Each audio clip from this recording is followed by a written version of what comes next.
justement, pour parler de la visite de la ministre tanzanienne des Affaires étrangères, nous avons le plaisir d'avoir avec nous en ligne, en direct, Dr Hani Abdelaziz, ex-sous-secrétaire général adjoint des Nations Unies. Bonsoir, Dr Hani Abdelaziz. Bonsoir, madame.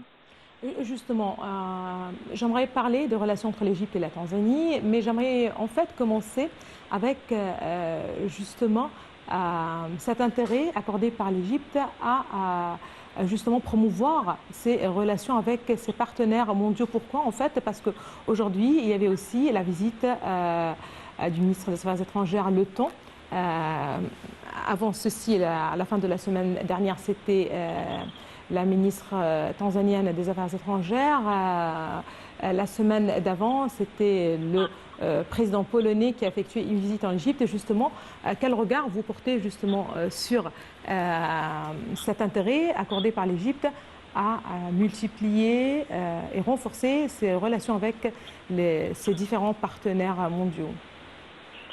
Eh bien, merci de soulever la question. Il est tout à fait indéniable tout de même que depuis un certain nombre d'années, 4, 5, 6, 7 ou 8 même, l'Égypte déploie énormément d'efforts pour reprendre la place qui lui revient au niveau des relations régionales et internationales, surtout au niveau de notre continent africain, qui malheureusement avait été délaissé pendant de longues périodes dans nos relations. Donc, je salue cet effort fait par l'État, par le président lui-même, le chef de l'État, par le ministre des Affaires étrangères. J'aimerais aussi que cela soit suivi par d'autres ministères importants qui jouent un rôle dans différents domaines des relations régionales internationales. Le ministère de la coopération, le ministère de la planification, le ministère de la santé, qui jouent un rôle important tout de même dans plusieurs pays africains, dont la Tanzanie. Vous avez justement parlé de cette coopération. Les liens entre l'Égypte et la Tanzanie sont des liens particuliers. Je n'exagère pas le mot.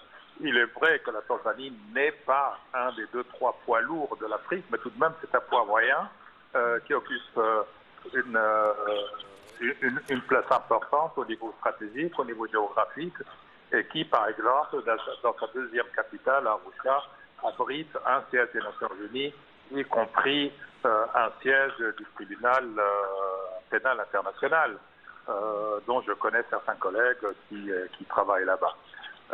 Arusha, qui est une ville juste en dessous du mont Kilimanjaro, vos auditeurs ne sont pas tout à fait au courant.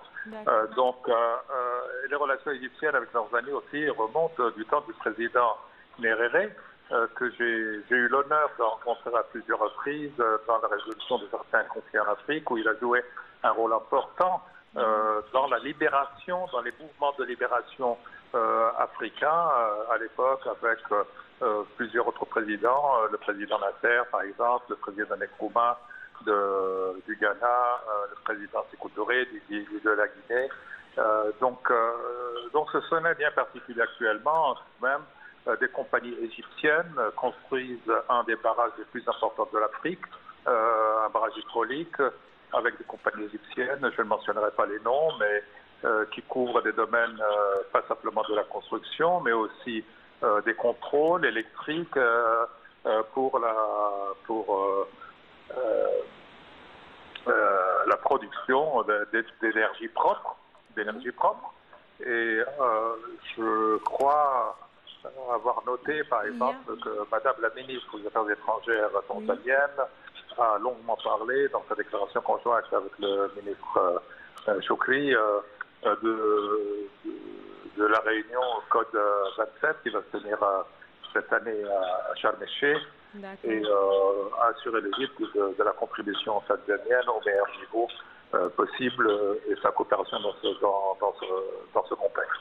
Très bien. Certainement, la COP27, c'est un sujet très particulier, surtout que l'Égypte devrait être, entre guillemets, comme le porte-parole de l'Afrique lors de cette conférence sur le climat. Aujourd'hui, vous avez justement parlé des liens entre l'Égypte et la Tanzanie, des liens historiques, ça, certainement, comme vous l'avez mentionné, mais aussi les domaines de coopération, comme vous l'avez justement précisé, docteur Haini. Il y a aussi ce dossier du barrage hydraulique Julius Nyerere, mise en place en Tanzanie en coopération avec l'Égypte. Ça reste aussi un dossier de coopération très particulier entre l'Égypte et la Tanzanie. Absolument, absolument. En tous les cas, c'est le flambeau de la coopération, c'est-à-dire que l'aspect le plus visible. Mais en dessous de cela, il y a un nombre important de compagnies égyptiennes et tanzaniennes en sous-traitance qui coopèrent ensemble. Et c'est ça qui est de toute beauté. C'est-à-dire, l'Égypte ne va pas dans nos pays frères africains en tant qu'exportateur d'assistance, tout simplement pour des raisons purement pécuniaires, financières, économiques. Non, il y a ce volet important, personne ne peut le nier, mais dans le respect mutuel. Parce qu'il faut reconnaître que de nombreux pays africains ont beaucoup avancé, je le souligne. Moi qui ai vécu 18 ans en Afrique subsaharienne, ont beaucoup avancé sur le niveau de la gestion administrative, de la gestion des ressources d'eau, d'électricité. Leurs universités sont bonnes, etc. D'ailleurs, je crois savoir qu'il y a pas mal d'étudiants tanzaniens qui étudient en Égypte, et j'aimerais bien qu'il y ait des étudiants égyptiens qui aient étudié dans les pays subsahariens. Ça sera tout profit pour tout le monde. Je souligne, permettez-moi de s'emparer un peu, il existait à un moment donné des émissions de radio égyptiennes en langue swahili qui allaient parler en Tanzanie et au Kenya. Et moi, j'aimerais voir ce domaine ressuscité de manière importante pour avoir un impact, comme on dit, le soft power, le pouvoir doux de l'Égypte en utilisant la langue swahili, qui est d'ailleurs assez proche de la langue arabe. Tout à fait. Tout à fait. J'aimerais passer à la question du barrage de la Renaissance, parce que aussi c'est un sujet qui a été discuté lors de la rencontre justement qu'a eu M. Sameh Shoukry, le ministre des Affaires étrangères, avec son homologue tanzanienne.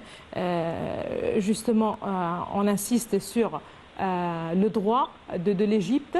Et là, c'est bien de rappeler que le côté aussi tanzanien a insisté sur ce droit de l'Égypte dans les eaux du Nil.